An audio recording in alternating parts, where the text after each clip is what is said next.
We go into tomorrow's game 3-0 in front against Man City. Does that mean that we're safe? Does that mean that we're automatically through? Does that mean that we shouldn't worry? Absolutely not. We need to make sure that we are on our game, massively on our game. This is so important to start on the right foot, or the left foot if you're Salah, okay? But we have to make sure that we set a precedent in this game, that we start off exactly like we did at home at Anfield. We take it to the Etihad and we do the business. We do the business and we do what we do.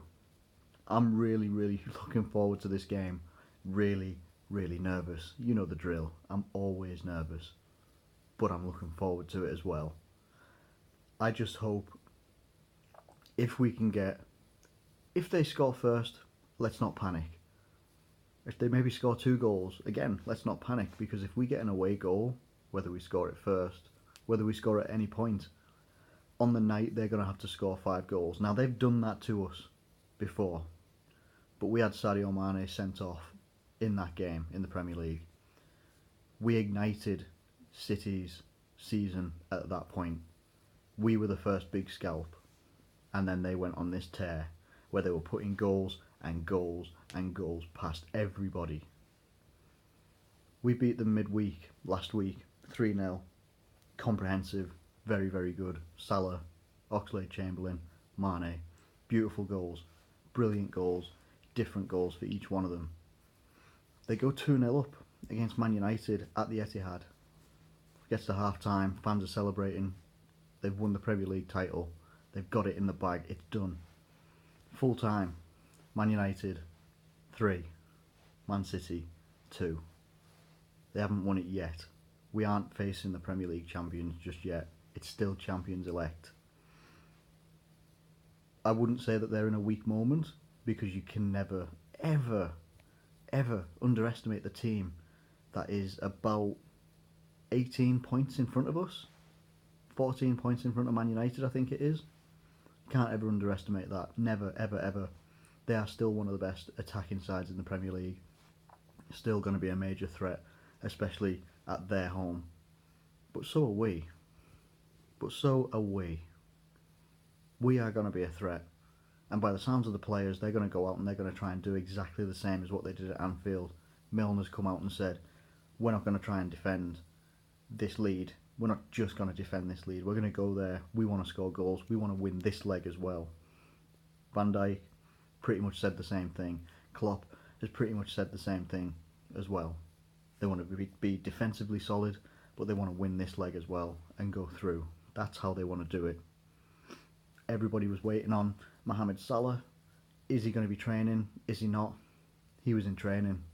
He was in training for Liverpool. And it looks like if he's not going to be starting, he's going to be involved somewhere. He is going to be involved somewhere.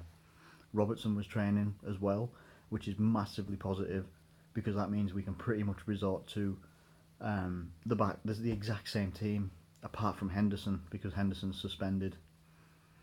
So in that midfield, you're probably going to see Wijnaldum, Milner. Who else we got? Oxlade-Chamberlain. That's who I think you're going to see. That's who I think you're going to see. Back four pretty much speaks for itself. Robertson, Lovren, Van Dijk, Trent Alexander-Arnold, Karius in goal, Mane, Firmino, Salah. That's how I would go with it. Obviously, if that's not going to happen, someone else can come in there. Maybe Danny Ings, probably not after the weekend. Dominic Solanke, possibly. But I would. If Salah's ready to go, if he's ready to be in the starting 11, if he's ready to be on that pitch from minute one, get him on there. Get him on there. And let's do it.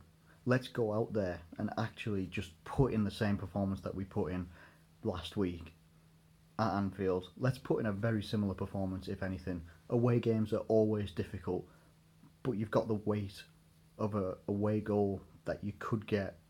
You get one away goal. We're 3-0 up right now. We get one. They have to score 5.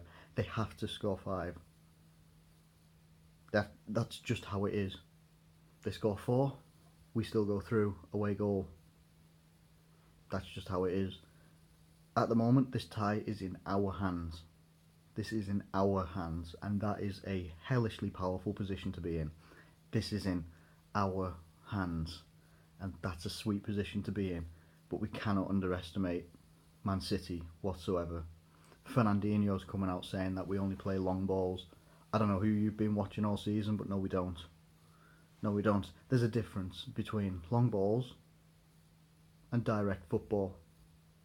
Long balls is what West Ham used to do with Andy Carroll. Long balls is what Sam Allardyce's teams used to do. Tony Pulis' teams did. That's long ball football. Our football is direct. We want to slice through you. We want to cut through you as quickly as possible, as efficiently as possible, and we want to tear you apart. That is direct football. That's not long ball football. We're not punting it up to some great big centre forward and hoping that something happens. That's not what we do. That's not what we do. We try and be incisive. We try and get that ball from our half to your goal in the most minimal time possible. That is what we do. That's what we try to do, and more often than not this season it's been successful. How do I see this second leg going down? If I'm being honest, I think it's going to be a bit tighter than the first leg. I think it's going to be a lot tighter, depending on who's fit for Man City. You know, I can't think who.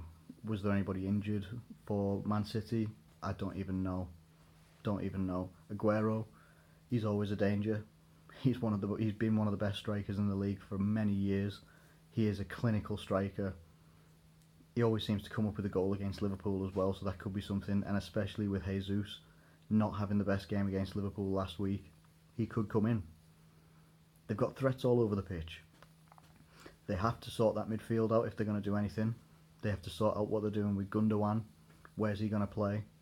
Because when he played against us, he didn't seem to do a lot, and he seemed really frustrated, and he got took off. I don't know how this game's going to go down. Last week I predicted we were going to win 3-2 at Anfield, and we won 3-0. This week,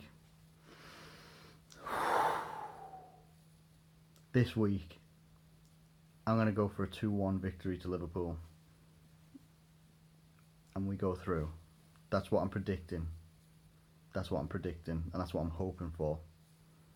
But we will see what happens on the night. I'm going to be nervous all day. I got to go to work. It's going to be a long day. We got inspections and stuff like that as well. So we got a lot to do. Probably going to have a sleep in the afternoon. Wake up later on. Have some food. Have a little bit of dinner. Maybe some chicken. Most likely some chicken. I love chicken. Don't know about you guys. I love chicken.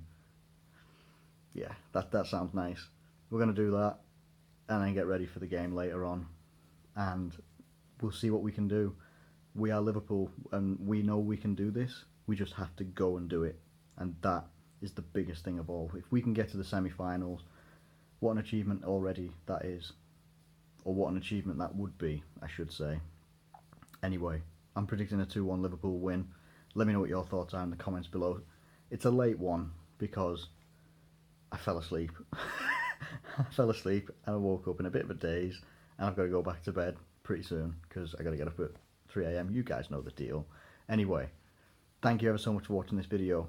Let me know your predictions, starting 11, anything like that. Let me know it in the comments below. If you've enjoyed it, please do like it and subscribe if you're new around here. Thank you ever so much for watching, as always, and I will catch you later.